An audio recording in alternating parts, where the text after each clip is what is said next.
RJ Classes 2.0। नमस्कार दोस्तों, मैं आरजे सिद्धार्थ आरजे क्लासेस 2.0 में आपका स्वागत करता हूं।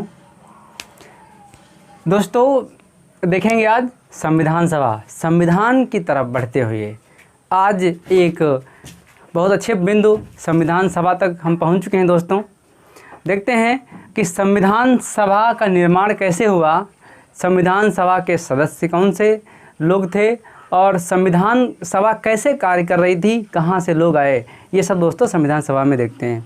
जो महत्वपूर्ण सवाल बनने योग्य हैं मैं वही पॉइंट उठाऊंगा, ज़्यादा शब्दों को या ज़्यादा बातों को ना करते हुए सिर्फ वही पॉइंट पे बात करनी है या उसी शब्दावली का प्रयोग करना है जो अभी तक पॉइंट बू से बहुत महत्वपूर्ण रहे हैं, एग्जाम पूछता रहा है। दोस्तों आइए देखते हैं कि संविधान सभा या संविधान की मांग कहाँ कहाँ से उठी। भारत की बात होगी सिर्फ, जब कभी हम विश्व के संविधान पढ़ेंगे तो बताएंगे विश्व में संविधान सभा की मांग कहाँ उठी थी, कहाँ संविधान बना, वो अभी नहीं। चलिए दोस्तों बात करें भारत में तो सबसे जो पूछा जाने योग्य है 1895 में। 1895 में संविधान सभा की मांग हुई बाल गंगाधर तिलक द्वारा। बाल गंगाधर तिलक द्वारा। ये पॉइंट बहुत महत्वपूर्ण है, ये मिलान करने के लिए या पूछा जा सकता है इनमें से किसने संविधान सभा की पहली बार मांग की, तो ये आप डेट और नाम याद कर लेंगे। दोस्तों दूसरा महत्वपूर्ण है 1906। 1906 में संविधान सभा की मांग हुई दादा भाई नौरोजी के द्वारा। दादा भाई नौरोजी के द्वारा, दादा भाई नौरोजी के द्वारा। फिर 1922 में मैं वही पॉइंट बता रहा हूँ जो अभी तक पूछे गए हैं। 1922 की दोस्तों यदि हम बात करें तो महात्मा गांधी। तो दोस्तों महात्मा गांधी 1922 में यदि हम बात करें दोस्तों तो महात्मा गांधी ने संविधान सभा की या संविधान की मांग करी। सबसे महत्वपूर्ण जो दोस्तों पॉइंट है तो ये सभी लोग अप्रत्यक्ष रूप से संविधान सभा की मांग कर रहे थे, जो एग्जाम के दृष्टिकोण से ज़्यादा महत्वपूर्ण है और ये कई बार पूछे गए हैं, इसलिए इनको ये आपको याद करना ज़रूरी है। बस इनकी डेटें और इधर नाम याद कर लेंगे। और इन्होंने अप्रत्यक्ष रूप से मांग की थी, इसलिए दोस्तों बहुत महत्वपूर्ण है। अगला देख लेते हैं। इसके बाद दोस्तों भारत में बहुत सारे संस्थाओं ने, बहुत सारे लोगों ने, बहुत सारे नेताओं ने संविधान सभा की मांग करी, लेकिन वहाँ से नहीं डायरेक्ट हम पॉइंट पे आते हैं। भारत में पहली बार 1940, भारत में पहली बार 1940 में एक प्रस्ताव आया था, अगस्त प्रस्ताव। अगस्त प्रस्ताव आया। अगस्त प्रस्ताव किसने पेश किया था? लिथगो ने। किसने? लिथगो ने पेश किया था।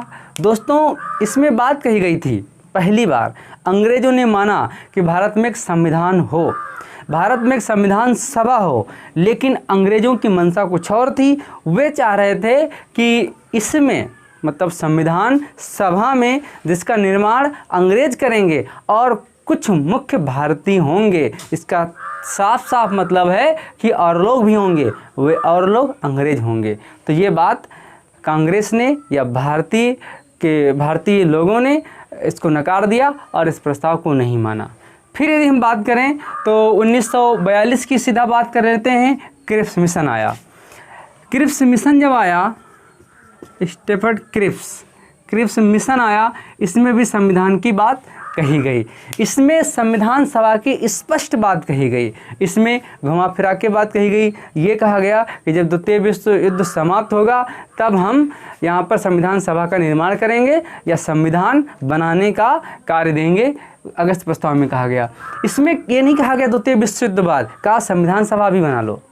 संविधान का जो निर्माण होगा वो फुर्सत से होगा और द्वितीय विश्व के युद्ध के बाद ये अच्छे तरीके से संचालित या क्रियान्वित हो जाएगा। लेकिन इसको भी हम लोगों ने नहीं माना। कह सकते हैं कांग्रेस हमारी प्रतिनिधि थी, कांग्रेस ने नहीं माना तो हमने नहीं माना।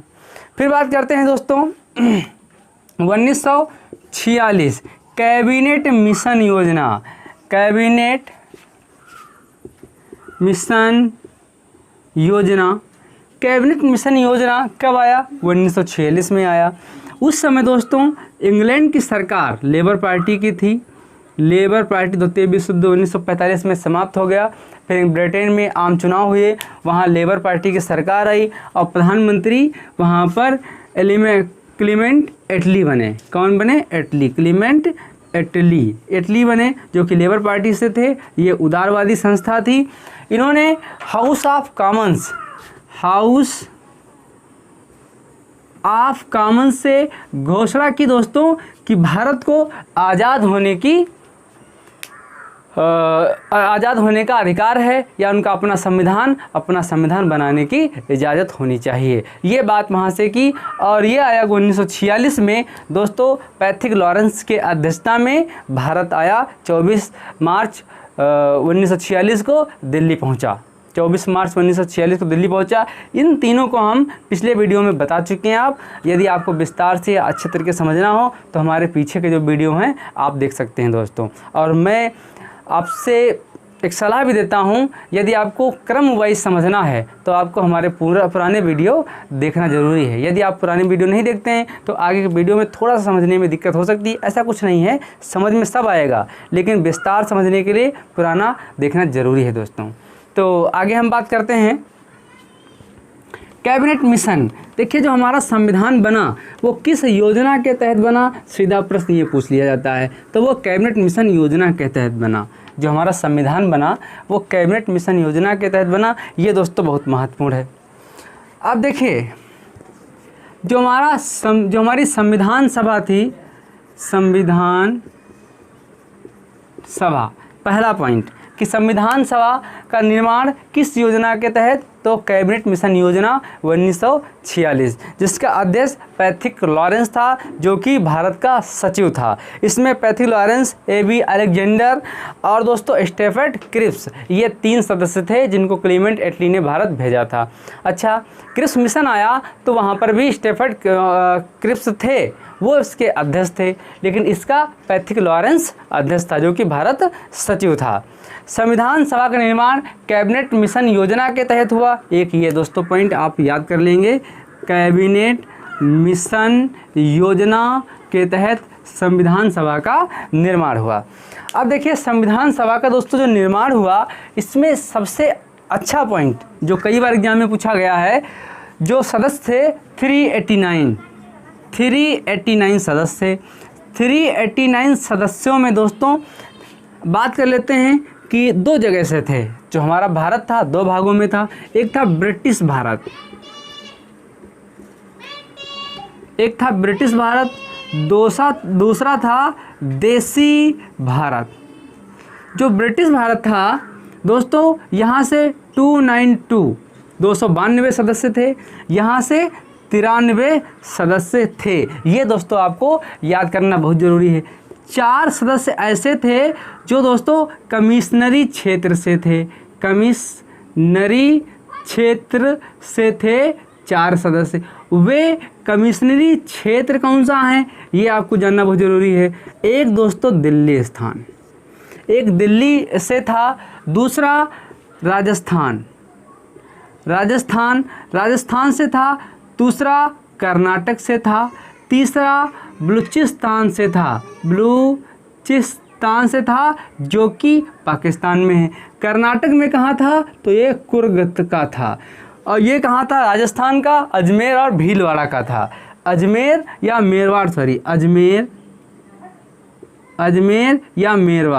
मेरवाड़ दोनों को एक साथ पढ़ेंगे।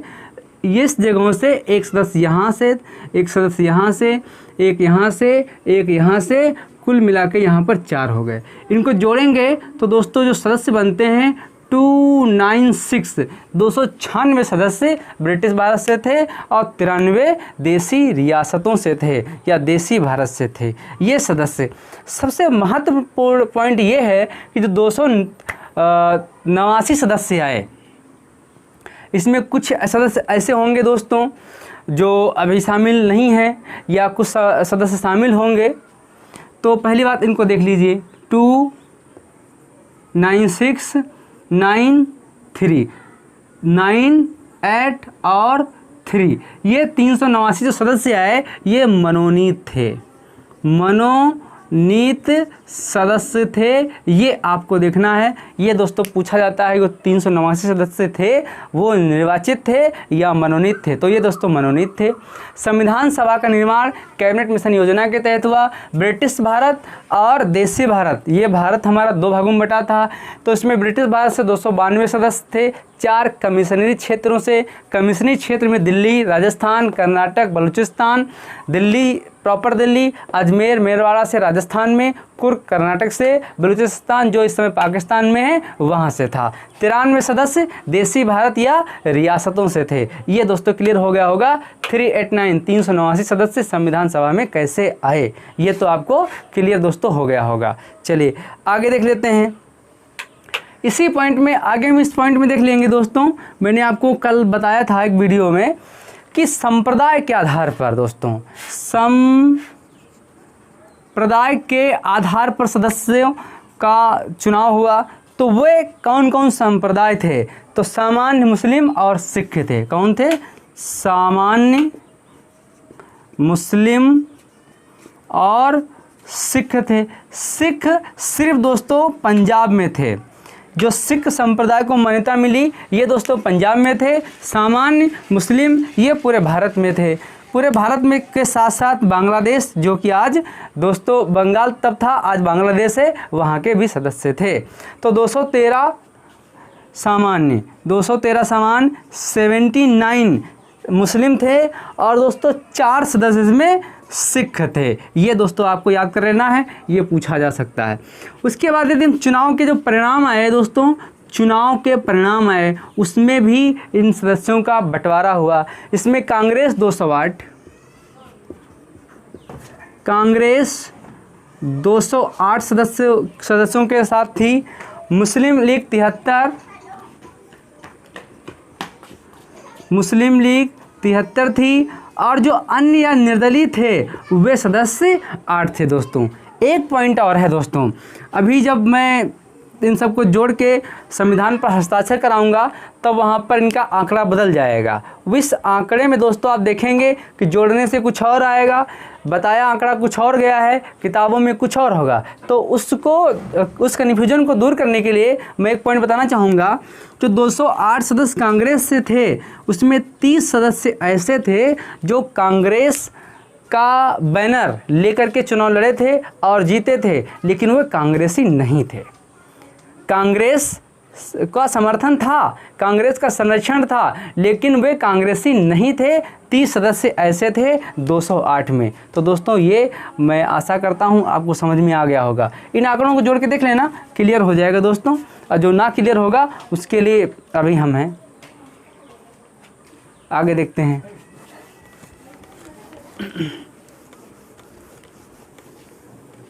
एक भी पॉइंट दोस्तों आपको कहीं से कन्फ्यूजन ना फैलाए। यदि कहीं से कन्फ्यूजन फैल रहा है तो आप हमें कमेंट कर सकते हैं। चलिए दोस्तों आगे अब देख लेते हैं बहुत अच्छा पॉइंट। संविधान सभा के जो सदस्य आए वे संविधान सभा के सदस्य, तो मैंने आपको बताया 292 प्लस 4 कमिश्नरी क्षेत्रों से थे, 292 अंग्रेजी भारत से थे, 93 देसी रियासतों से थे। जिसमें दोस्तों इनका चुनाव होता है तो इसमें 3 संप्रदाय होते हैं। एक संप्रदाय सामान्य होता है, दूसरा मुस्लिम होता है और तीसरा सिख होता है। ये संप्रदाय चुनाव के यदि हम परिणामों पर बात करें तो 208 कांग्रेसी होते हैं और 73 का मुस्लिम लीग के होते हैं और 8 उसमें निर्दलीय होते हैं। एक संप्रदाय जो कि भारत में रह रहा था उसको छोड़ दिया गया, वो बौद्ध था। ये भी दोस्तों प्रश्न एक बार यूपीएससी में पूछा गया है, तो आप इस पर भी ध्यान दे लेंगे। चलिए अब बात करते हैं संविधान सभा की बैठकों पर। संविधान सभा की बैठकें, संविधान सभा की बैठकें, ये दोस्तों बहुत महत्वपूर्ण पॉइंट है, आप देख लेंगे। जो प्रथम बैठक संविधान सभा की होती है वो 9 दिसंबर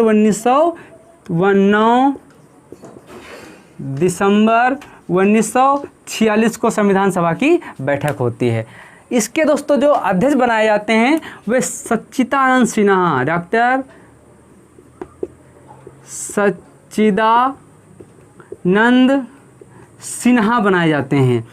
प्रश्न ये पूछा जाता है डॉक्टर सच्चिदानंद सिन्हा संविधान सभा के जो अध्यक्ष थे वो क्यों बनाए गए? तो सीधा दोस्तों पॉइंट है, ये संविधान सभा के सबसे बुजुर्ग व्यक्ति थे, इसलिए इनके सम्मान में 9 दिसंबर 1946 को जो बैठक हुई उसके ये अस्थायी अध्यक्ष बनाए गए। तो डॉक्टर अस्थायी सदस्य डॉक्टर सच्चिदानंद सिन्हा। फिर जो दूसरी बैठक दोस्तों होती है वो 11 दिसंबर 1946 को होती है। इस दिन डॉक्टर राजेंद्र प्रसाद को संविधान सभा का स्थायी अध्यक्ष बनाया गया।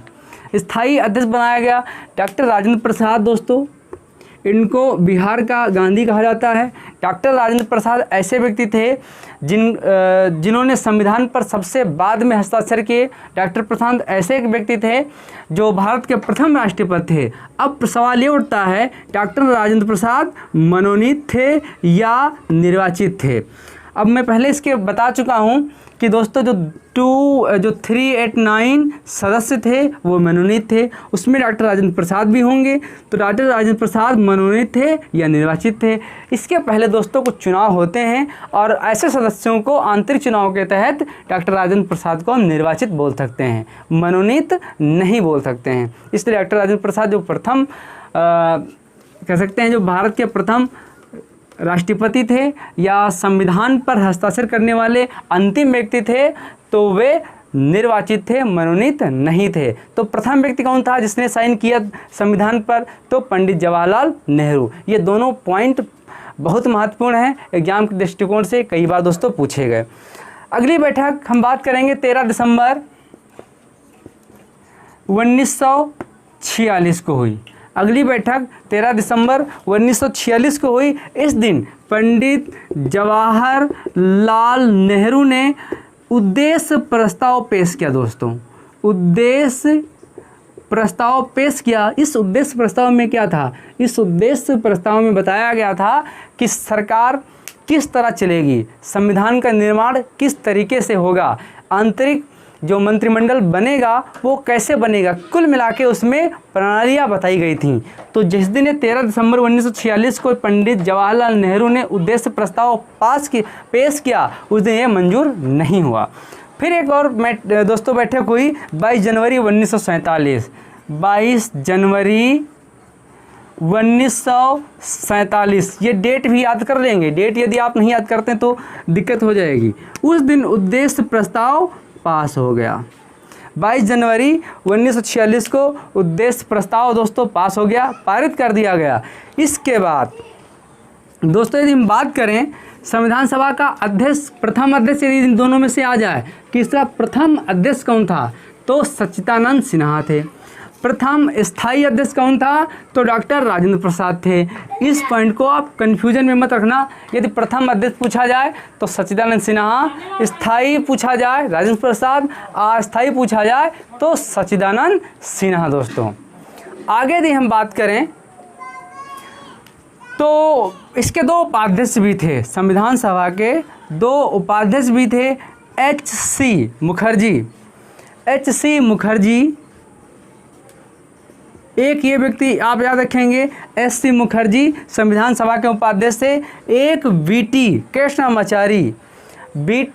कृष्णमाचारी उपाध्यक्ष थे, कृष्णमाचारी, एक ये नाम याद रखेंगे। दोस्तों ये उपाध्यक्ष पूछा जा सकता है, बहुत महत्वपूर्ण पॉइंट है, इनको आप रख लेंगे। अब प्रश्न ये पूछा जाता है कि संविधान सभा की कुल बैठकें कितनी हुई, तो दोस्तों हम कह सकते हैं 11 + 1 = 12 बैठकें हुई। अब आपके अंदर एक प्रश्न उठ रहा होगा कि 12 बैठकें, इसका मतलब 12 बैठकें तो हुई, ठीक है, लेकिन 11 + 1 ये क्यों बताया जा रहा है? संविधान सभा की जो प्रथम बैठक हुई वो 9 दिसंबर 1946 को हुई, इसको आप जोड़ लेंगे। अंतिम बैठक 24 जनवरी 1950 को हुई, अंतिम बैठक 24 जनवरी 1950 को हुई, इसको जोड़ लीजिए। तो जो अंतिम बैठक है ये वाली बैठक है। जो प्रथम बैठक हैं वो इसमें शामिल हैं। इन दोनों को जोड़ेंगे तो 12 बैठकें होती हैं, तो संविधान सभा की 12 बैठकें हुई। तो 2 वर्ष 11 माह 18 दिन, 2 वर्ष 11 माह 18 दिन या फिर 114 दिन इस पर दोस्तों बहस हुई। संविधान का जो निर्माण हुआ तो 2 वर्ष 11 माह 18 दिन में हुई। इस पर जो बहस हुई वो 114 दिन चली। तो दोस्तों ये आपको समझ में आ गया होगा मेरे ख्याल से। यदि कहीं पर कोई भी कन्फ्यूजन हो तो आप मुझे कमेंट कर सकते हैं, मैं और आप तक अपने शब्दों को बताने का दोस्तों प्रयास करूँगा। तो दोस्तों और आगे इस पर बात कर लेते हैं, इन बैठकों में और क्या प्रश्न बन सकता है, ये इस पर विचार करने हैं दोस्तों। यदि इस पर हम बात करें और कौन से विचार शब्द बनेंगे, तो एक प्रश्न दोस्तों बहुत महत्वपूर्ण है जो अक्सर पूछा जाता है कि संविधान सभा में महिलाएं कितनी थीं। तो जब संविधान सभा का निर्माण हुआ तो दोस्तों प्रारंभ में इसमें 9 महिलाएं थीं। उसके बाद जो प्रथम बैठक हुई, प्रथम बैठक जो फर्स्ट बैठक थी उसमें 9 महिलाएं थीं। फिर संविधान सभा में दोस्तों 15 महिलाएं हो गईं। प्रश्न पूछा जाता है कि संविधान सभा में कुल कितनी महिलाएं थीं, तो 15। संविधान सभा में प्रारंभ में कितनी महिलाएं थीं, तो 9। ये दोस्तों आप अच्छे तरीके से देख लेंगे, बहुत अच्छे तरीके से है कि संविधान सभा में महिलाएं। अब दोस्तों इसमें जो याद करने योग्य पॉइंट है तो इसमें प्रथम महिला कौन सी थी ये आपको देखना है। तो प्रथम महिला का नाम दोस्तों था अयाज रसूल। प्रथम मुस्लिम महिला, प्रथम मुस्लिम महिला अयाज रसूल। इस पॉइंट को दोस्तों आप देख लेंगे। प्रथम जो मुस्लिम महिला थी वे अयाज रसूल, इनका नाम दोस्तों देख लेंगे। और अयाज रसूल, अब इसमें इन्होंने इतना अच्छा योगदान दिया कि अयाज रसूल को कई बार पूछा गया, इसकी डिटेल में बताऊंगा आपको। अभी सिर्फ अयाज रसूल का नाम ही देख लीजिए, ज़्यादा पढ़ने की ज़रूरत नहीं है दोस्तों। आगे देखते हैं, संविधान सभा में महिलाएं हो गई, एक पॉइंट ये तो बन गया। दूसरा प्रश्न क्या बन सकता है, हाँ प्रारूप समिति की दोस्तों बात कर लेते हैं। प्रारूप समिति की बात कर लेते हैं। अभी मैं महिलाओं के नाम भी आपको बता दूंगा, जब आगे मैं नाम बताऊंगा तो महिलाओं के नाम भी आपको दोस्तों मैं बताता चलूँगा।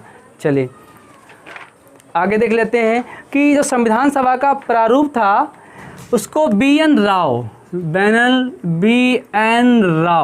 ने तैयार किया था। संविधान सभा का जो प्रारूप था दोस्तों, प्रारूप वो BN राव ने तैयार किया था। सबसे अच्छी बात इसमें यह है कि BN राव जिन्होंने संविधान सभा का प्रारूप तैयार किया, लेकिन वे संविधान सभा के सदस्य नहीं थे। एक ये पॉइंट ये आपको देख लेना है, संविधान सभा के दोस्तों सदस्य नहीं थे। एक ये आपको दोस्तों पॉइंट देख लेना है।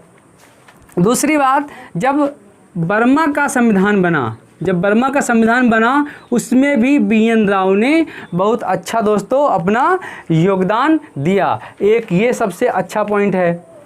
इसके बाद दोस्तों देख लेते हैं कि BN राव जो कि अंतर्राष्ट्रीय न्यायालय था उसमें भारत की ओर से प्रथम जो जज था वो भी BN राव ही थे।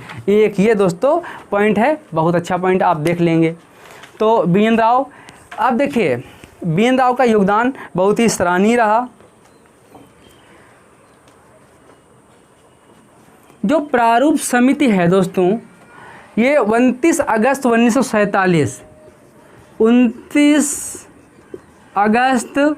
1947 को बनकर तैयार हुई और प्रारूप समिति में 7 सदस्य थे। 7 सदस्य थे। वे 7 सदस्य कौन कौन से थे ये दोस्तों आपको देखना है। डॉक्टर, सबसे पहला नाम डॉक्टर भीमराव अंबेडकर। ये नाम दोस्तों डॉक्टर भीमराव अंबेडकर, ये प्रारूप समिति के सदस्य थे, बहुत महत्वपूर्ण। N गोपालास्वामी अयंगार, दूसरा नाम N गोपाला स्वामी अयंगार। दूसरा ये नाम बहुत महत्वपूर्ण है। तीसरा नाम देखते हैं दोस्तों, के.एम. मुंशी। के.एम. मुंशी, तीसरा नाम के.एम. मुंशी। चौथा नाम अल्लाद कृष्ण स्वामी अयंगार। अल्लाद कृष्ण स्वामी, अल्लाद स्वामी अयंगार या अय्यर, अय्यर है, अय्यर। अगला दोस्तों नाम जो महत्वपूर्ण रहा है वो सैयद मोहम्मद सादुल्ला। सैयद मोहम्मद सादुल्ला, ये मुस्लिम लीग से थे, ये मुस्लिम लीग से थे। ये दोस्तों आपको ध्यान में रखना है, मुस्लिम लीग से थे। अगला बी.एल. मित्रा। बी.एल. मित्रा, लेकिन बी.एल. मित्रा को दोस्तों हटा दिया जाता है, इन्होंने त्यागपत्र दे दिया। इनके स्थान पर दोस्तों माधव राव आते हैं, माधव राव। अगला नाम पढ़ेंगे हम डी.पी. खेतान का। डी.पी. खेतान, डी.पी. खेतान का नाम पढ़ेंगे, लेकिन इनकी मृत्यु हो जाती है। तो दोस्तों कृष्णमाचारी, कृष्ण माचारी, ये सदस्य के रूप में दोस्तों आते हैं। तो इन 7 नाम को आप रट लेंगे, बहुत छोटे नाम हैं दोस्तों और बहुत महत्वपूर्ण हैं। प्रारूप समिति जो होती है उसमें दोस्तों 7 सदस्य होते हैं। बी.एन. राव प्रारूप समिति को तैयार करवाते हैं। 29 अगस्त 1947 को जब बनके तैयार होती है तो उसमें 7 सदस्य हैं, इनके नाम देख लेंगे आप। Doctor Bhimrao Ambedkar, N. Gopalaswamy Ayyangar, K M. Munshi, Alladi Krishnaswami Iyer, Syed Mohammad Saadulla, B L. Mitra, इन्होंने अपना त्यागपत्र दे दिया। फिर इनके स्थान पर माधव राव आए, फिर डी.पी. खेतान, इनकी आकस्मिक मृत्यु हो जाती है। तो कृष्ण स्वामी कृष्णमाचारी दोस्तों ये गद्दी पर आए। अब डॉक्टर भीमराव अंबेडकर, संविधान सभा पढ़ा जाए और डॉक्टर भीमराव अंबेडकर को ना पढ़ा जाए तो ऐसा दोस्तों हो नहीं सकता। सबसे महत्वपूर्ण नाम डॉक्टर भीमराव अंबेडकर है। इनके बारे में देख लेते हैं कि ये कैसे संविधान सभा में आए। डॉक्टर भीमराव अंबेडकर की दोस्तों यदि हम बात करें तो डॉक्टर भीमराव अंबेडकर पहले चुनाव लड़ते हैं, मुंबई से चुनाव लड़ते हैं। डॉक्टर भीमराव अंबेडकर जो फर्स्ट चुनाव लड़ते हैं तो दोस्तों हार जाते हैं। जो महाराष्ट्र से लड़ते हैं वो चुनाव हार जाते हैं। फिर दोस्तों दूसरा चुनाव मुस्लिम लीग से लड़ते हैं। मुस्लिम, देखिए पहला जो चुनाव होता है निर्दलीय होता है। जो पहला चुनाव होता है ये निर्दलीय लड़ते हैं, कांग्रेस से इनको टिकट नहीं मिलता है, फिर ये निर्दलीय लड़ते हैं। फिर उसके बाद मुस्लिम लीग के बैनर तले इन्होंने चुनाव लड़ा। कहाँ से? बंगाल से।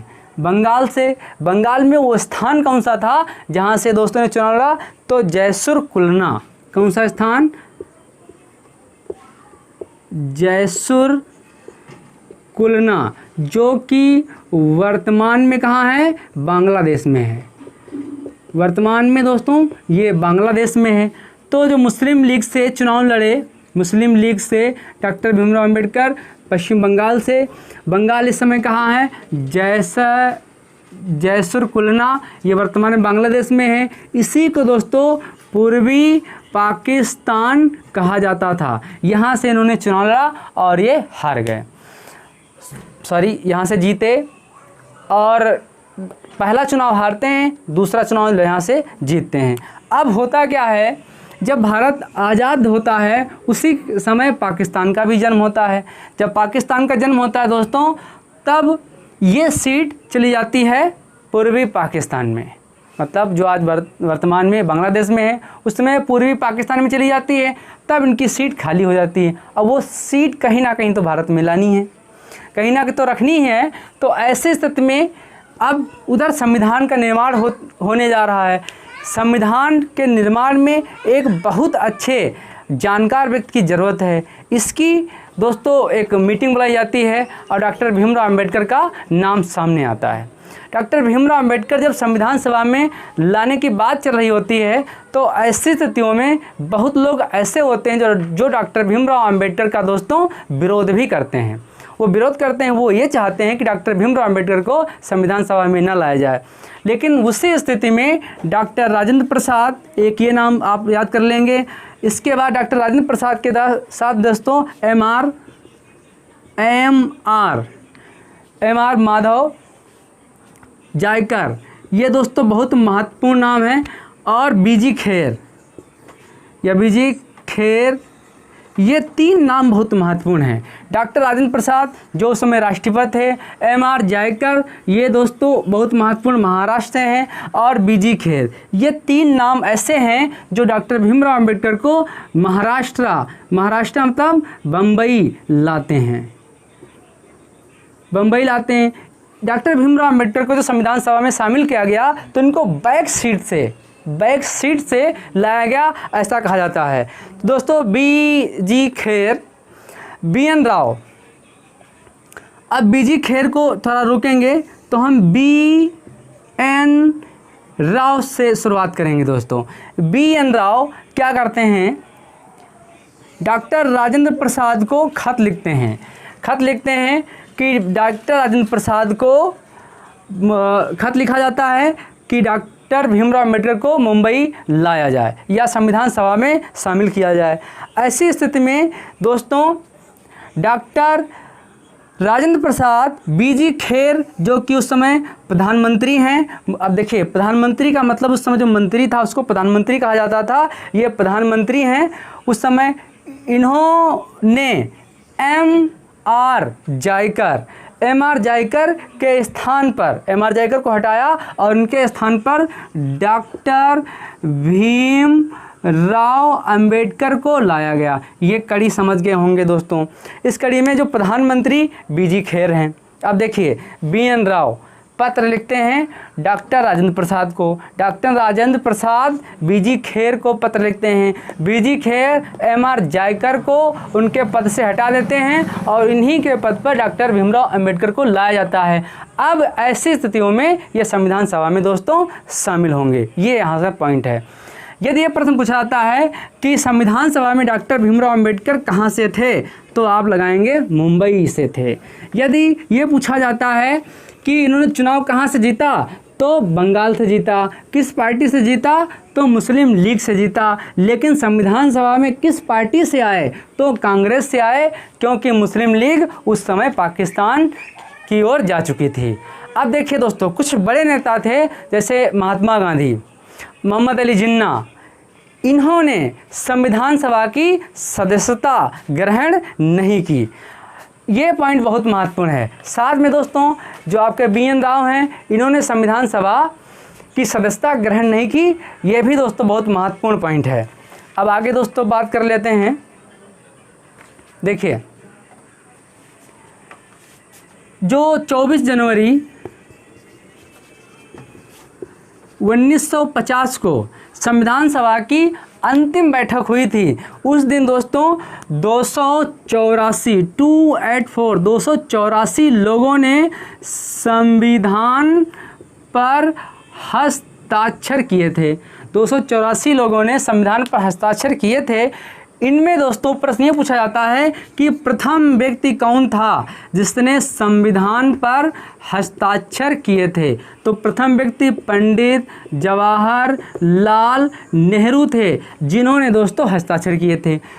फिर अंतिम व्यक्ति कौन था जिसने संविधान पर हस्ताक्षर किए थे, तो डॉक्टर राजेंद्र प्रसाद, इन्होंने हस्ताक्षर किए थे।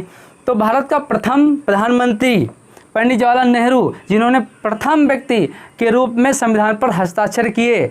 दूसरा व्यक्ति अंतिम कह सकते हैं डॉक्टर राजेंद्र प्रसाद, जिन्होंने संविधान पर हस्ताक्षर किए, ये अंतिम व्यक्ति थे। दोनों क्लियर हुए। प्रथम व्यक्ति हस्ताक्षर करने वाला पंडित जवाहरलाल नेहरू, अंतिम व्यक्ति हस्ताक्षर करने वाला तो डॉक्टर राजेंद्र प्रसाद। दोनों के नाम आप दोस्तों कंटेस्ट कर लेंगे, दोनों नाम बहुत ज़्यादा मात्रा में पूछे गए हैं।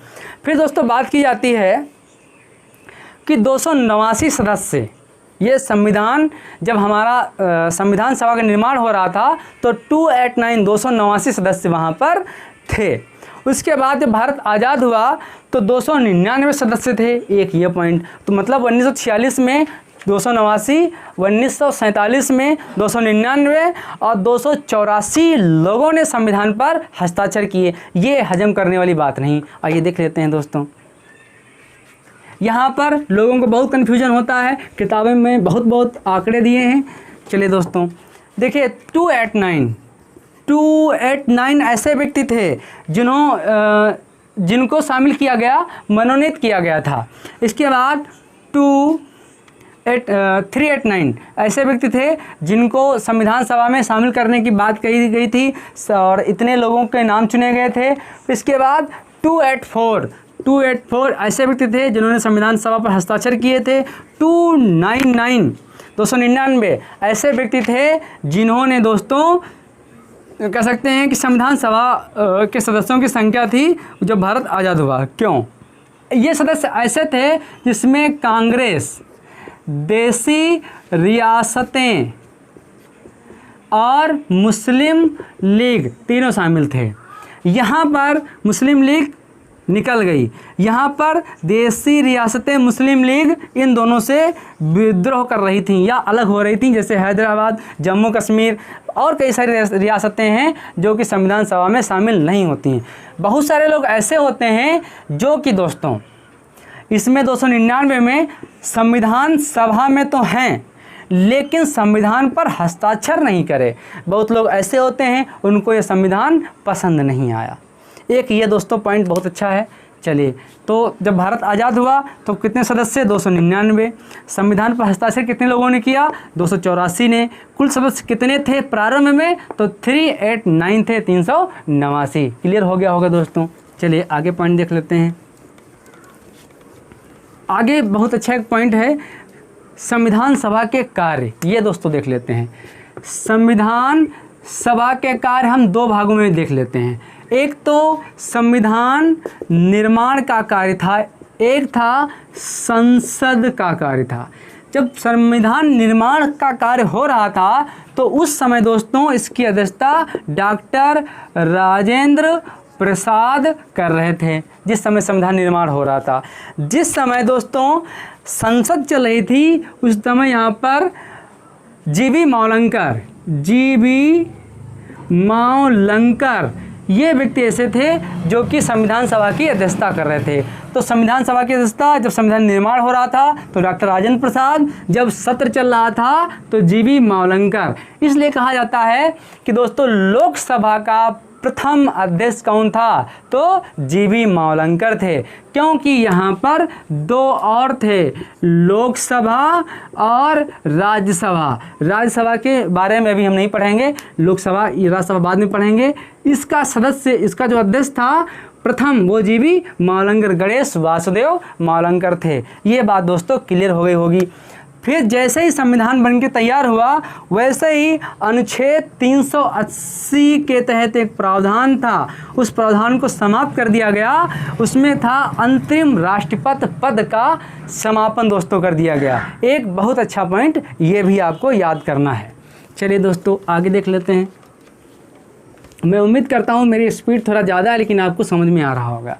चलिए अब देखिए के वी राव का एक वक्तव्य है, पूछा जाता है कि डॉक्टर अंबेडकर को दोस्तों संविधान का माता पिता दोनों कहा गया। माता पिता दोनों कहा, जनक अर्थात जनक अथवा जननी दोनों हैं डॉक्टर भीमराव अंबेडकर, के वी राव ने कहा। दोस्तों एक और पॉइंट इसमें है कि संसद की जो पहली बैठक हुई वो 23 मई 23 मई बैठक हुई 1952।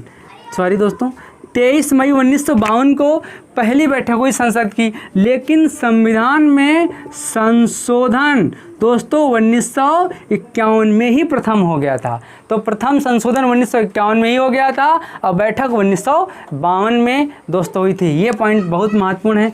संविधान जब हमारा लागू हुआ था तो कितने अनुच्छेद लागू हुए थे, ये प्रश्न पूछा जाता है। तो उस समय दोस्तों यहाँ पर 16 अनुच्छेद लागू हुए थे।